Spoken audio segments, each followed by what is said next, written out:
be here. This morning, before I came in today, I took a look at the headlines. And among other things, there was just this morning a military plane that crashed. And another animal species is very close to extinction, largely from poachers. There was also a kidnapping and several other moves in the war on terror. All of us know well that this world is filled with all kinds of evils. We are familiar with both the horrendous evils and then the everyday kinds, the petty jealousies, our moments of envy for someone else. Evil is very much a part of our lives.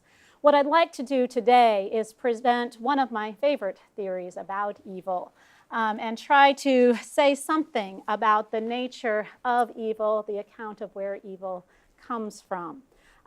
The privation theory of evil, which I'd like to focus on, is familiar, I'm sure, to most of you. C.S. Lewis's account has certainly been a part of Christian conversation in the last several decades, the last half a century. The theory, though, despite being well known, I think is worth revisiting. It's one of my favorite philosophical theories, and if it's true, I think it has tremendous significance for how we deal with evil and suffering and how we understand God's work in our world. So what I'd like to do today is lay out the basics of the privation theory, looking particularly at the version that we get from Augustine of Hippo, the great church father, look briefly at one objection to the privation theory, and then mention two implications of the theory if it's true. Augustine was, when he was a young man, he grew up in North Africa. When he was a young man, before he converted to Christianity, he was a Manichae. And among other things, he believed that there were two divine forces, two eternal beings, one God who was fully good, and then an evil force. He would go around various cities in Africa, and he would challenge Christians on the question, how do you account for the origin of evil? The Manichaees have an easy answer. God is not the source of evil. The evil force is the source of evil. Christians, in contrast, have a harder time with this question. If we only believe in one God who created everything, a God who is wholly good, who creates ex nihilo, out of nothing, then there can be nothing in existence that doesn't come from God. But if there is evil, where could it possibly have come from if not from the Creator himself? Augustine, I think, states the problem well in the Confessions. Who was it who set and engrafted in me this plant of bitterness, seeing that I was wholly made by my most sweet God? If the devil is responsible, then where did the devil come from? And if it was by his own perverse will that the devil himself, after having been a good angel, became a devil, then what was the origin in him of the evil will by which he became a devil, seeing that he was made all angel by an all-good Creator? Augustine initially thought that the Manichae notion that God is not, in fact, omnipotent was the intellectually superior answer. Manichaeism can explain where evil comes from. It's fairly simple. It comes from the evil force. But with his encounter with the Neoplatonist in 4th century Milan, Augustine became convinced that Christianity had intellectual resources that he hadn't yet appreciated. And it was his encounter, his working with the Neoplatonists, that introduced him to the basics of the privation theory, and he famously adopted and adapted that theory, bringing it into the Christian theological conversation. The basics, the first thing I want you to note about the privation theory is it's a question about the origins, a theory about the origin of evil, not a theory about the allowance of evil. I think these are two distinct questions, and we have to make sure we clarify which question we're dealing with. I want to pick on someone, and I think it's going to be Caleb. So let's say, for argument's sake, that I've invited Caleb over, or he volunteered, and he's going to take care of my kids. I have 4 small children, and I've hired him for a few hours. I say goodbye to the kids. I love them, et cetera, et cetera. I leave and leave him in charge, and I come home a few hours later, and he's sitting on the couch watching TV. And I say, Caleb, what's going on? And then I look out the window, and my 4 kids are running around in the backyard with knives. And I say, Caleb, What happened? Where'd they get the knives? And Caleb says, I didn't give them the knives, I promise. I didn't even let them in the house. They didn't come from me. I say, Caleb, all right, maybe you're not responsible for the origin of the knives. You didn't give them the knives. And maybe, I don't know, maybe they're really, really smart and they dug in the yard and they began finding metal and they hammered the knives out themselves. And they were fully responsible for getting all the resources and creating these knives. I can still say, Caleb, why'd you let them run around with knives? It seems to me the question of why evil is allowed is different from the question of where it comes from. I'm interested today in the question of where it comes from. Augustine actually has a lot to say about why God would allow evil as well. And if we had more time, I'd love to talk with you about that. But for today, I want to know, where does evil come from? Augustine, after encountering the Neoplatonists, developing the privation theory, comes up with a very simple and elegant answer to this question. Evil is nothing, and thus it comes from nowhere. First claim for the privation theory. 1, all that is good. That is, Augustine's first claim is that everything is good. Everything that exists is good insofar as it exists. This has generally been developed into, tied to the notion of the transcendentals. A transcendental is a property or feature coextensive with being. That is, anything that you can say has being would also have these features or traits. So bonum, that is goodness, has been one of the classic transcendentals. Everything with being or existence has goodness. One of the others that Augustine also discusses is verum, that is truth. Everything that has being has truth. This, incidentally, has been important for the development of the natural sciences, because part of the commitment to verum is a notion that everything that exists is intelligible, has some kind of intelligibility to it. Not necessarily to us. It doesn't mean we could understand everything, but everything that is true, is intelligible, and thus one can have confidence that this world is intelligible, has a lawfulness that we could discover if we put the effort into researching, understanding the laws of the natural world. Pulchrum has sometimes also been listed as one of the great transcendentals. It's actually the great disputed transcendental. Various people have gone back and forth about whether it's a transcendental. But the role of Pulchrum in the conversation about transcendentals and a number of people's commitments to beauty as one of the great transcendentals has been significant for the development of medieval art. So Augustine starts with this notion of the transcendental bonum, that all that is good insofar as it is. His second claim, evil is a privation of good. That is, evil is not just the absence of good, evil is the absence of a good that ought to be present. If we were to say that evil is just the absence of good, then nothing outside of God could be good.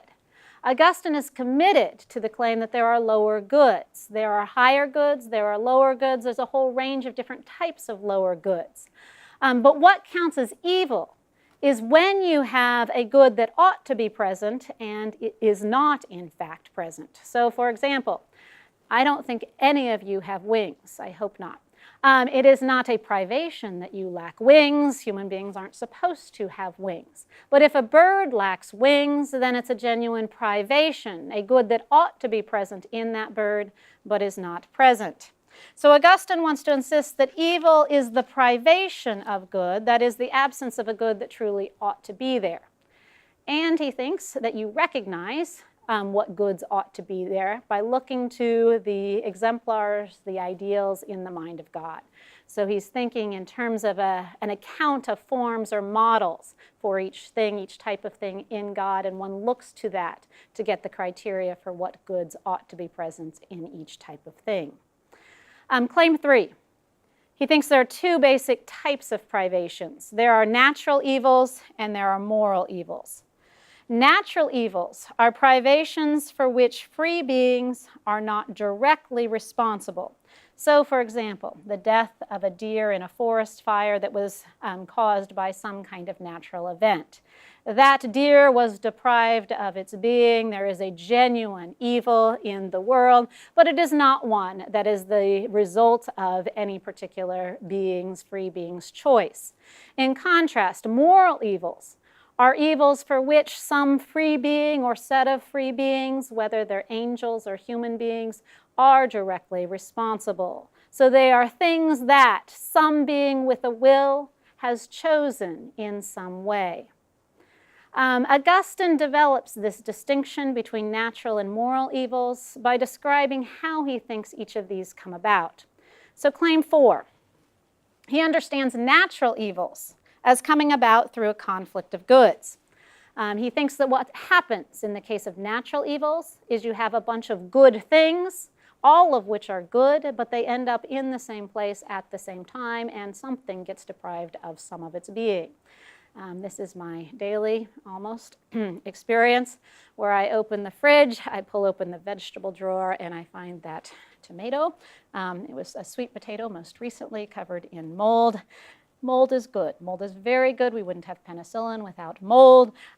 Sweet potatoes are very good, but when you have mold and sweet potato in the same place at the same time, you end up with less sweet potato and more mold. When you have a lion is very, very good. A little lamb is very, very good. When you have the lion and the lamb in the same place at the same time, you end up with more lion and less lamb. So natural evils, he thinks, in each case come about from too many goods being in the same place at the same time. Moral evils, in contrast, are due to a privation in a free being's will.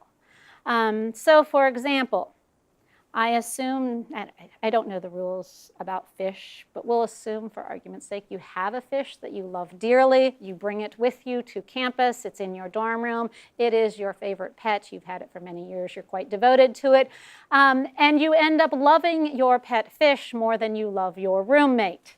This is a privation in your will. There is a love you ought to have for your roommate, and instead you love your pet fish excessively, treating it better than you treat the roommate, and therefore there is a gap in how you ought to love the roommate and how, in fact, you do love your roommate. Augustine thinks that moral evils are privations in the will or the heart of some free being, a way they ought to have been oriented to something else, and they are not. He does think that we are responsible for moral evils. They're our fault. We responded in bitterness when we should have responded in love. We were punitive instead of merciful, that we ourselves failed to respond in love in the way we ought to have, but he thinks in each case the moral evils are still privations, they are holes, there's something missing in how you feel, how you respond, how you choose. I love this theory. I think it's one of the most beautiful and elegant of philosophical theories. It's a problem he has a very straightforward answer, and then he unpacks the various details of it, making not too many, but enough distinctions to account for the things we encounter. But I think the great challenge for Augustine is it actually adequate to our experience of evil to say that evil in itself is nothing, truly nothing? Augustine doesn't deny that there is evil in the sense that he will absolutely claim that certain events, murder, genocide, cancer, feelings of vengeance, are all true evils. Evil is not a meaningless term, some kind of empty term. In many situations, the only accurate description will be to say that thing is evil. But he does not think there positively exist, anything that is evil. Is this enough to explain how we actually experience and encounter evil in our lives? There are lots of ways we could try to make this objection. One of them I find myself thinking about are the really strong feelings, those really bad feelings that people have that seem to be efficacious, that are so powerful they move people to do things. Is it really accurate to say that level of hatred, anger, desire for vengeful revenge on someone is nothing, ultimately nothing? One of the examples, I'm sure you all have seen the Fellowship of the Rings many times. You remember the scene where the orc so hates Aragorn. He is so angry. And as far as we can tell, he doesn't have loved ones that he's trying to defend. He doesn't have a sense of justice. He's not nationalistic and defending his country. He just so hates Aragorn, just sheer hatred, that when he's stabbed, he pulls the sword through his own body so that he can get back at Aragorn. Is that kind of hatred, that emotion that seems to be so powerful, so existing, truly nothing? Can it actually be accounted for on Augustine's theory? Augustine doesn't actually address this objection, but I do think there are resources in his work that can be pieced together to articulate a response. Throughout the Confessions, he describes sin as a wound, as a way of harming, a self-harm, a tearing open a hole in our heart, our will. He develops an analogy between physical wounds and the wounds of sin. If we were to push this analogy a little bit more and think about what it's like to get a cut, you cut open your arm and you've got this gashing hole. It doesn't just stay a hole. All kinds of things come spewing out, usually blood to start with. But if you don't treat it, and if it's not healed, then all kinds of other things show up, like pus and gangrene, and you've got a rather nasty looking wound on your arm. If we think of sin and wounds to our will as analogous, then you can imagine that when you have a privation in your will, in your heart, when you fail to love properly, you don't just leave nothing there. Other feelings that ought to be directed at other things that ought to be felt in different ways, come and fill up that opening hole, and they can wreak utterly horrible results. Augustine is constantly returning to this theme of sin as a wound in need of healing. The psalmist says, "As for me, O Lord, be gracious, heal me, for I have sinned against you." It seems to me that there's something plausible about this way of thinking about moral evils and sin. If we think about cases where an individual has been accused of a terrible deed, we'll often point back to the person's childhood and say that they were made fun of as a child, or we point to a person's pride and arrogance and say, well, it's compensating for various other things. We do account for people's evil feelings and actions by pointing to some kind of original wound and then problematic compensatory actions, feelings, etc. Augustine is not saying that we are not responsible for our privations of wills, for our moral evils. The holes in our heart can be often our own fault. We choose to respond in one way rather than another. But they're nonetheless ultimately holes, wounds that need to be healed first and foremost. So it seems to me that if Augustine is right, and if we can push this analogy with physical wounds, that there's actually something rather interesting about the theory, that it has some psychological insight for how we ought to think about our own and others' sins, without taking away responsibility, but nonetheless giving us some resources for what we ought to do, how we ought to be pastoral in interacting with others. I'd like, however, also to mention two other implications of the theory in closing. The first one, if Augustine is right about the nature of evil, then I think there are some interesting and complex emotional reactions that we're called to. On the one hand, if Augustine's right, then there is no situation ever that we could encounter that doesn't involve some good. Insofar as there's being, there's still going to be goodness. And that goodness calls on our gratitude, our orientation of thankfulness to God for giving us that good. I think about Eve after being kicked out of the garden. She's been cursed. She's now at war with the created order. She and Adam are not on perfect terms anymore. She's been cursed with great pain and childbearing, and she praises God, saying, "I've produced a man with the help of the Lord." In all that is, no matter how cursed the circumstances, there is some good insofar as there's still being that we are to be grateful for, that we are to continue with an attitude of thankfulness to God.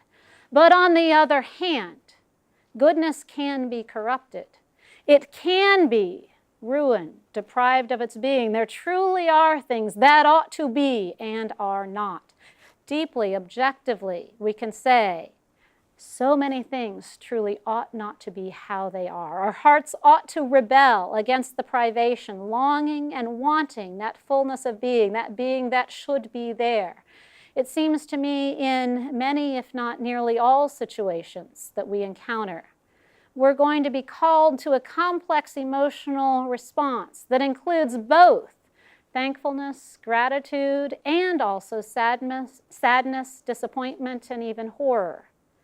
It's hard, I think, for our hearts to hold these together rightly, to feel both the goodness of what is and the wrongness of that which is not but ought to be. But I take it we're called to both, and sometimes even at the same time. A second implication is that if this theory's right, we can always, always, always have hope. For no matter what happens, no matter what occurs in life, we can know that good will triumph over evil. Evil in principle can never win. All the being that evil has, all its attractiveness, its power, its efficacy to do anything, all of it's borrowed. Evil has nothing, literally nothing, with which it could ever win or conquer over good. So I want to finish with one of my favorite passages from Romans. No, in all of these things we are more than conquerors through him who loved us, for I am convinced that neither death nor life, neither angels nor demons, neither the present nor the future, nor any powers in all of creation will ever be able to separate us from the love of God that is in Christ Jesus our Lord. Thank you.